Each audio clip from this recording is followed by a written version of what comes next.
जल्दी से जल्दी इस वीडियो को लाइक कीजिए और अभी तक मेरे चैनल को सब्सक्राइब नहीं किया तो इस रेड कलर के बटन को दबा के सब्सक्राइब कीजिए। नमस्ते दोस्तों, हम अध्ययन करेंगे राजस्थान की नदियों का, जिसके अंदर अध्ययन करेंगे हम बाणगंगा नदी, जो आंतरिक प्रवाह की नदी है। आंतरिक प्रवाह की नदी है।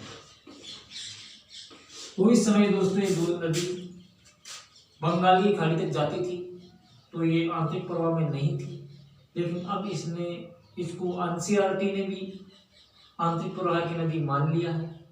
और एक क्वेश्चन में पीछे आया था कि निम्न में से रुंजित नदी है, तो उसका राइट ऑप्शन जो था वो बाणगंगा ही था। अतः एनसीईआरटी में इसको आंतरिक प्रवाह की नदी मान लिया गया है। आंतरिक प्रवाह देखो, बाणगंगा नदी जो है ये है जयपुर में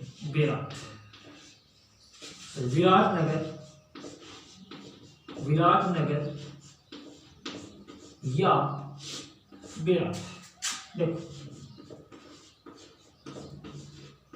विराटनगर जो है, कहा जाता है कि विराटनगर में पांडवों ने अपना अज्ञातवास बिताया था।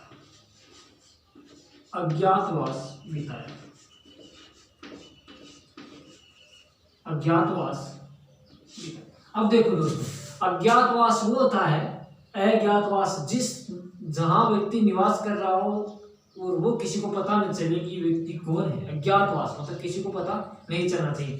जैसे 12 वर्ष का तो होता था वनवास, अज्ञातवास के अंदर 12 वर्ष का वनवास होता था और 1 वर्ष का अज्ञातवास। 12 वर्ष का वनवास, 1 वर्ष का अज्ञातवास की बात यह है कि पांडवों को 13 वर्ष का वनवास था। ये 12 वर्ष तो वनवास कर लो, 1 वर्ष आप अज्ञात रहो, किसी को पता नहीं चलना चाहिए, कोई किसी ने पहचान लिया, ये नकुल है, ये सहदेव है, ये अर्जुन है, ये युधिष्ठिर है, ये भीम है, तो फिर वापिस वही क्रम चलेगा।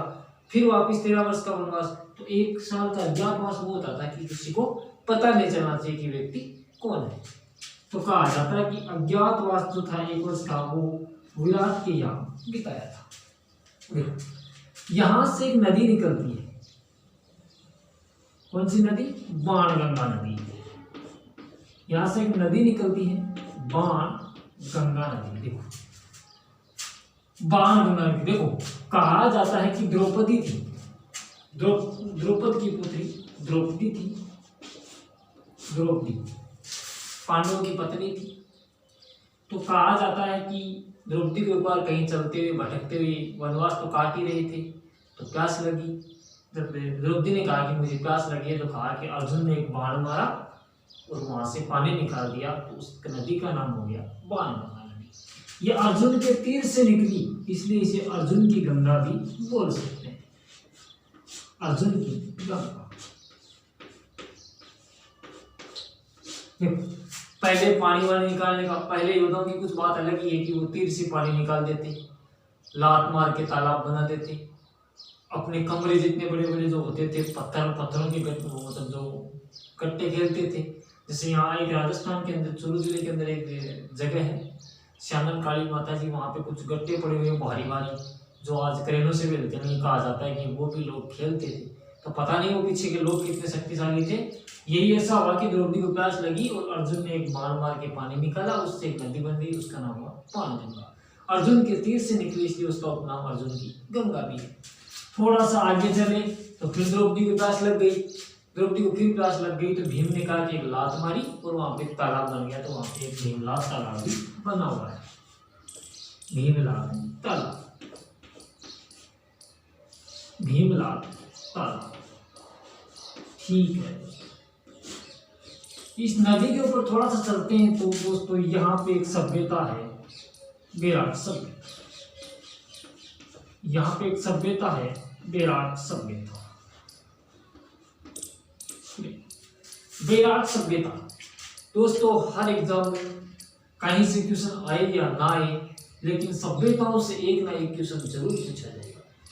वो चाहे कोई भी सभ्यता हो, सभ्यताओं से आपको क्वेश्चन देखने को जरूर ही मिलेगा, ये मेरा आपसे कंफर्म है। देखो, बेराट सभ्यता की बात करते हैं ना, तो बेराट सभ्यता को खोज है वो बात जैसे मैन आप किताबों में करते हो ना, तो कहा जाता है कि 1936-37 में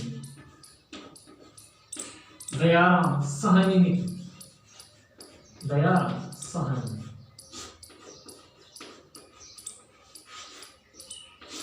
देखो 1936 और 37 में विराट सभ्यता की खोज या उत्खनन दयाराम साहनी ने, ठीक है। और 1962 और 63 में की थी नीलरतन बनर्जी व कैलाश दीक्षित।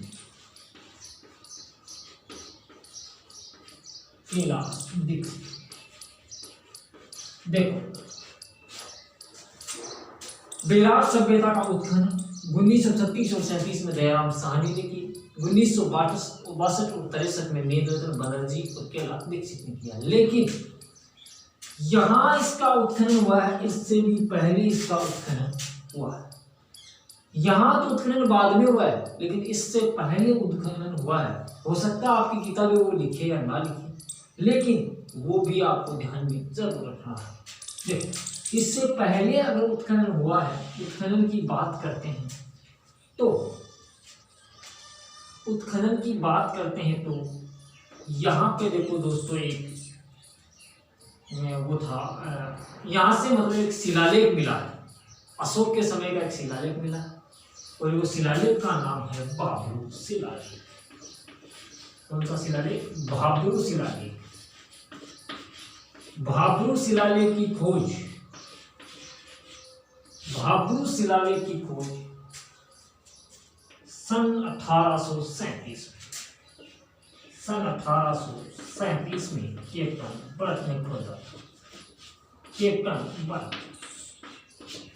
भाब्रू शिलालेख सन 1837 में कैप्टन बर्ट के द्वारा खोजा गया। देखो अब बात करते हैं दोस्तों कि 1871 और 72 में फिर से, और ये जो कैप्टन बर्ट ने ये खोजा था बीजक डोंगरी से। 1871 और 72 में इसने खोजा था एक बार, फिर एक शिलालेख खोजा गया कार्नाइल के द्वारा। कार्नाइल दोस्तों इसने खोदा था भीम डोंगरी से। कार्नाइल इसको खोजा था भीम डोंगरी से। देखो याद रखना, विराट सभ्यता की उत्खनन से संबंधित 4 डेटें आती हैं। पहली 1936 से 37 दयाराम साहनी, फिर 1962 से 63 नीलरतन बनर्जी प्लस कैलाश दीक्षित, फिर आ जाता है दोस्तों भाब्रू शिलालेख खोजा था 1837 में कैप्टन बर्ट ने बीजक की डोंगरी से, और 1871-72 में कार्नाइल ने फिर से शिलालेख खोजा भीम डोंगरी से। देखो अब देखो यहाँ से दोस्तों धर्म से संबंधित बहुत अवशेष मिले। धर्म से संबंधित अवशेषों की बात करें तो देखो ये डेटें दोस्तों याद रखना, धर्म से संबंधित शिलालेख। धर्म से संबंधित यहाँ पे शिलालेख मिले हैं। धर्म से देखो यहाँ पे दोस्तों मंदिर मिले, यहाँ पे मंदिर मिले हैं दोस्तों। यहाँ पे क्या मिले हैं? मंदिर, ठीक है। यहाँ पे भगवान बुद्ध की हीनयान शाखा के प्रमाण मिले। भगवान बुद्ध की हीनयान शाखा के प्रमाण मिले।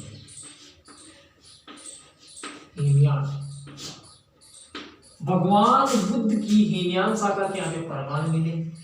देखो यहाँ प्रमाण में क्या मिला कि यहाँ से एक सोने से एक सोने का कलश मिला था और उसके अंदर अस्थियां डाली हुई थी। तो बोले ये क्या है? तो कहा कि ये तो भगवान बुद्ध की अस्थियां हैं, भगवान बुद्ध की अस्थियां।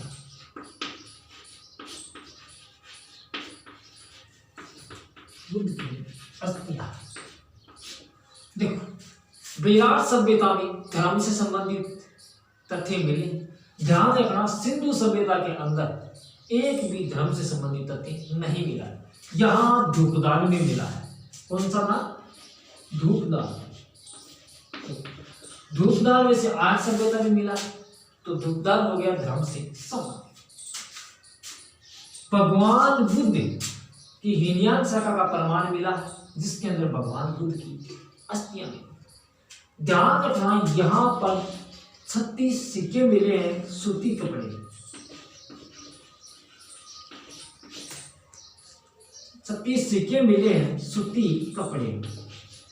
यहां से 36 सोने के सिक्के मिले जो सूती कपड़े में बंद थे। यहां से 8 पंचमारक सिक्के मिले हैं चांदी। यहां से 8 पंचमारक सिक्के मिले हैं चांदी के। यहां पे 28 सिक्के मिले हैं इंडो-ग्रीक सिक्के 28 मिले हैं। अब देखो दोस्तों, यहां से काले चमकीले मृत भांडे मिले। काले चमकीले जो मृत भांडे मिले थे उनको नाम दिया गया था एंटी। मौर्य कालीन काले चमकीले मृत भांडे, इनको नाम दिया गया था एनपी। ये दोस्तों यहां से धर्म से संबंधित इसको तथ्य मिले। अब देखो आगे चलते हैं। वैसे नदी कोई ज्यादा बड़ी नहीं है, ये सभ्यता महत्वपूर्ण है और नदी का ज्यादा जिक्र नहीं है। अब देखो आगे दोस्तों हम बात करते हैं कुछ नदी की बात। देखो ये नदी यहां से चली दोस्तों, और यहाँ पे एक बांध बना हुआ है जिसका नाम है रामगढ़ बांध। रामगढ़, जमुआ रामगढ़ जयपुर। यहाँ पे एक बांध बना हुआ है रामगढ़, और यहाँ पे एक मंदिर भी है दोस्तों। बांध के किनारे एक मंदिर है जिसे बोलते हैं जमुआल माता का मंदिर। जयपुर के कछवाहों की कुलदेवी जमुआल माता है। तो यहाँ से दोस्तों ये नदी चली जाती है, यहाँ से ये नदी चली जाती है दौसा। यहाँ से आगे नदी जाती है दौसा, और दौसा से आगे ये नदी चली जाती है भरतपुर। कहाँ चली जाती है? भरतपुर। भरतपुर चली जाती है। भरतपुर के अंदर दोस्तों यहाँ एक बांध बना हुआ है जिसका नाम है ऐजान बांध। ऐजान बांध। देखो इसी बांध से गंगा पक्षी अभयारण्य को जल की आपूर्ति होती है। इसी बांध से गंगा पक्षी अभयारण्य को जल की आपूर्ति होती है। फिर आगे ये नदी चली जाती है दोस्तों यूपी से फतेहाबाद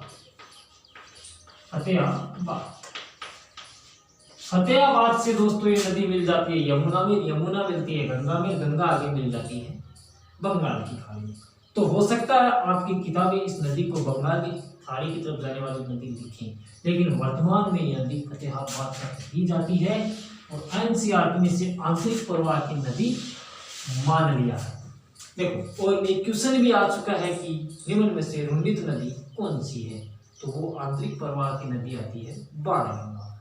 तो ये था दोस्तों हमारा बाणगंगा नदी से संबंधित कुछ बातें। आगे हम बात करेंगे एक नए टॉपिक के साथ, कुछ अलग। तो रोजाना हमारी ऑनलाइन क्लास में ये पढ़ते रहें, आगे से आगे ज़्यादा शेयर करते रहें और लाइक और बेल आइकन को ऑन करें ताकि हमारी लेटेस्ट वीडियो की अपडेट आपको मिलती रहे। तो धन्यवाद दोस्तों। कोरोना का विशेष ध्यान रखें, घर में रहें, बार बार हाथों को धोते रहें, मास्क का उपयोग करें और हमारी जो लगी हुई है गवर्नमेंट कोरोना से निपटान में उसमें मदद करें। तो धन्यवाद दोस्तों।